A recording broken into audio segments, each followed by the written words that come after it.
Hey, God bless you all. ದೇವರು ನಿಮ್ಮನ್ನು ಆಶೀರ್ವದಿಸಲಿ. Even as we are here on this Good Friday, ನಾವು ಇವತ್ತು ಈ ಶುಕ್ರವಾರದಲ್ಲಿ ನಾವು ಇದ್ದೇವೆ. we may be in a place where you may be actually going through a moment like what the apostles went through on Good Friday. ನೋಡಿ, ಅಪೊಸ್ತಲರುಗಳು ಹೇಗೆ ಆ ದಿವಸದಲ್ಲಿ ಇದ್ದರು ಅದೇ ಪ್ರಕಾರ ನೀವು ಕೂಡ ಈ ದಿವಸದಲ್ಲಿ ಇರಬಹುದು. They were in fear and hopelessness. ಅವರೆಲ್ಲರೂ ಭಯದಿಂದ ಇದ್ದರು, ಯಾವ ನಂಬಿಕೆ ಕೂಡ ಇಲ್ಲದವರಾಗಿದ್ದರು. They left everything they had, their livelihood, their people, to follow Jesus. ಅವರಿಗಿದ್ದಂಥ ಎಲ್ಲಾ ಜೀವಿತದ ವಿಷಯಗಳನ್ನು ಬಿಟ್ಟು ಅವರು ಯೇಸುವನ್ನು ಹಿಂಬಾಲಿಸುತ್ತಿದ್ದರು. And now they are in a place where that same Jesus on whom they put their hope, trust and reliance was dead. ಈಗ ಅವರು ಇರುವಂತ ಸ್ಥಳದಲ್ಲಿ ಯಾರ ಮೇಲೆ ನಂಬಿಕೆಯನ್ನು ಇಟ್ಟರೋ, ಯಾರನ್ನು ಹಿಂಬಾಲಿಸುತ್ತಿದ್ದರೋ ಆ ಯೇಸು ಕ್ರಿಸ್ತನು ಸತ್ತಿದ್ದಾನೆ. But they were feeling so hopeless. ಅವರೆಲ್ಲರೂ ಯಾವ ಒಂದು ನಂಬಿಕೆ ಇಲ್ಲದೆ ಇದ್ದರು. Do you feel hopeless because you trusted in the Lord but now nothing seems to be happening? ನೀವು ಕೂಡ ನಂಬಿಕೆ ಇಲ್ಲದವರಾಗಿದ್ದೀರಾ. ನಾನು ದೇವರನ್ನು ನಂಬಿಕೊಂಡೇ ಇದ್ದೆ, ಆದರೆ ಇವಾಗ ಏನು ನಡೆಯುತ್ತಾ ಇಲ್ಲ ಎಂಬುದಾಗಿ. Why isn't God answering my prayers? Why isn't God giving me my breakthrough? Why isn't God showing up? ಯಾಕೆ ದೇವರು ನನ್ನ ಪ್ರಾರ್ಥನೆಗೆ ಉತ್ತರ ಕೊಡುತ್ತಿಲ್ಲ? ಯಾಕೆ ನನ್ನ ಜೀವಿತದಲ್ಲಿ ಯಾವುದೇ ಒಂದು ಏಳಿಗೆ ಉಂಟಾಗುತ್ತಿಲ್ಲ? ಯಾಕೆ ನನ್ನ ಜೀವಿತದಲ್ಲಿ ಪ್ರಾರ್ಥನೆಗೆ ಸದುತ್ತರ ಸಿಗುತ್ತಿಲ್ಲ? When you look at Matthew chapter 26 verse 32, ನೀವು ಮತ್ತಾಯನ ಸುವಾರ್ತೆ 26ನೇ ಅಧ್ಯಾಯ 32ನೇ ವಾಕ್ಯದಲ್ಲಿ ನೋಡುವಾಗ Jesus actually told them that I will die and rise again and I will meet you in Galilee. ಯೇಸು ಕ್ರಿಸ್ತನು ನಾನು ಜೀವಿತನಾಗಿ ಎದ್ದು ಬಂದ ಮೇಲೆ ನಿಮ್ಮ ಮುಂದೆ ಗಲಿಲಾಯಕ್ಕೆ ಹೋಗುವೆನು ಅಂತ ಹೇಳಿದನು. And if you look at Mark 16:7, ಅದೇ ಪ್ರಕಾರ ಮಾರ್ಕನ ಸುವಾರ್ತೆ 16ನೇ ಅಧ್ಯಾಯ 7ನೇ ವಾಕ್ಯದಲ್ಲಿ ನೋಡುವಾಗ when they're in the state of hopelessness, ಅವರು ಎಲ್ಲರೂ ನಂಬಿಕೆ ಇಲ್ಲದೆ ಇದ್ದಂತ ಸಮಯದಲ್ಲಿ the divine word that was given by the angel is, he will come and meet you in Galilee just as he told you.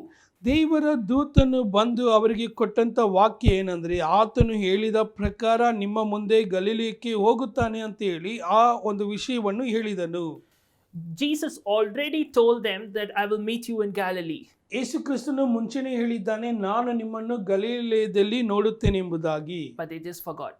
ಆದರೆ ಅವರು ಅದನ್ನು ಮರೆತು ಹೋದರು. Today I'm telling you, ಇವತ್ತು ನಿಮಗೆ ತಿಳಿಸುತ್ತೇನೆ. now when my mom goes out of station, for example, ಒಂದು ಉದಾಹರಣೆಗೆ ನನ್ನ ತಾಯಿ ಹೊರ ರಾಜ್ಯಗಳಿಗೆ ಹೋದಾಗ she would tell my pet dog, I will come back in 3 days. ಅವರು ನಮ್ಮ ಸಾಕು ಪ್ರಾಣಿಗೆ ಬಂದು ಹೀಗೆ ಹೇಳುತ್ತಾರೆ, ನಾನು 3 ದಿವಸದ ನಂತರ ಬರುತ್ತೇನೆ. But in spite of how much she tells, the doggy will always be very sad when my mom leaves. ಅವರು ಎಷ್ಟೇ ಆ ಒಂದು ಸಾಕು ನಾಯಿಗೆ ಹೇಳಿದರೂ ಕೂಡ ನನ್ನ ತಾಯಿ ಹೋದಾಗ ಆ ಸಾಕು ನಾಯಿ ಬಹಳ ದುಃಖದಿಂದ ಇರುತ್ತದೆ. She won't eat, she will be so sad. ಆ ನಾಯಿ ಯಾವುದನ್ನು ತಿನ್ನುವುದಿಲ್ಲ, ಬಹಳ ದುಃಖದಲ್ಲೇ ಇರುತ್ತದೆ. And then on the third day, or when my mom comes back, she'll be overjoyed and say, wow, you're back.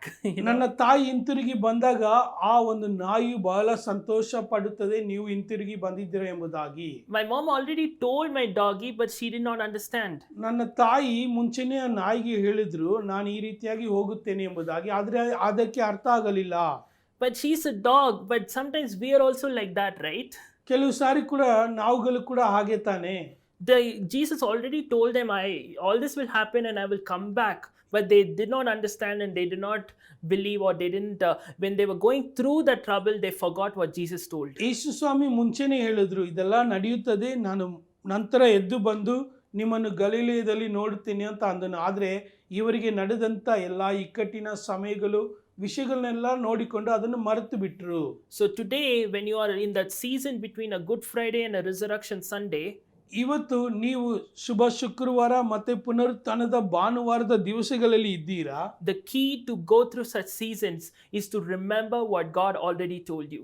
ಈ ರೀತಿಯಾದ ವಿಷಯಗಳು ನಡೆಯೋದು ಯಾಕೆ ಅಂದ್ರೆ, ನೀವುಗಳು ದೇವರು ಏನು ಹೇಳಿದ್ದಾನೋ ಅದನ್ನು ನೆನಪಿಸಿಕೊಳ್ಳಬೇಕೆಂಬುದಕ್ಕೋಸ್ಕರ ನಡೀತಾ ಇದೆ. He already told you that he will show up at the right time. ಆತನು ಮುಂಚೆನೇ ಹೇಳಿದ್ದಾನೆ, ಸರಿಯಾದ ಸಮಯದಲ್ಲಿ ನಾನು ಎದ್ದು ಬರುತ್ತೇನೆ, ನಿಮ್ಮನ್ನು ನೋಡುತ್ತೇನೆ ಎಂಬುದಾಗಿ. He already told you that he will meet your needs. ಆತನು ಮುಂಚೆನೇ ಹೇಳಿದ್ದಾನೆ, ನಿಮ್ಮೆಲ್ಲ ಅವಶ್ಯಕತೆಯನ್ನು ನಾನು ಪೂರೈಸ್ತೇನೆ ಎಂಬುದಾಗಿ. He already told you he will open the right doors. ಆತನು ಮುಂಚೆನೇ ತಿಳಿಸಿದ್ದಾನೆ, ನಿಮಗೆ ಸರಿಯಾದ ಬಾಗಿಲನ್ನು ತೆರೆಯುತ್ತೇನೆ ಎಂಬುದಾಗಿ. He already told you he will connect you with the right people. ಆತನು ಮುಂಚೆನೇ ತಿಳಿಸಿದ್ದಾನೆ, ಸರಿಯಾದ ವ್ಯಕ್ತಿಗಳ ಬಳಿಗೆ ನಿಮ್ಮನ್ನು ಸೇರಿಸುತ್ತೇನೆ ಎಂಬುದಾಗಿ. Today my challenge is that you will remember what he already told you. ಇವತ್ತು ನನ್ನ ಸವಾಲು ಏನಂದ್ರೆ, ಆತನು ಮುಂಚೆ ನಿಮಗೆ ಏನೇನು ಹೇಳಿದ್ದಾನೋ ಅದನ್ನು ನೀವು ನೆನಪಿಸಿಕೊಳ್ಳಿರಿ. And no matter how it looks like right now, ಅದು ಈಗ ನೋಡೋದಕ್ಕೆ ಹೇಗೆ ಇದೆಯೋ ಅದರ ಬಗ್ಗೆ ಚಿಂತೆ ಪಡಬೇಡಿ. I want to remind you that your resurrection day is coming. ನಾನು ನಿಮಗೆ ನೆನಪಿಸ್ತೇನೆ, ನಿಮ್ಮ ಪುನರುತ್ಥಾನದ ದಿವಸ ಬರಲಿದೆ.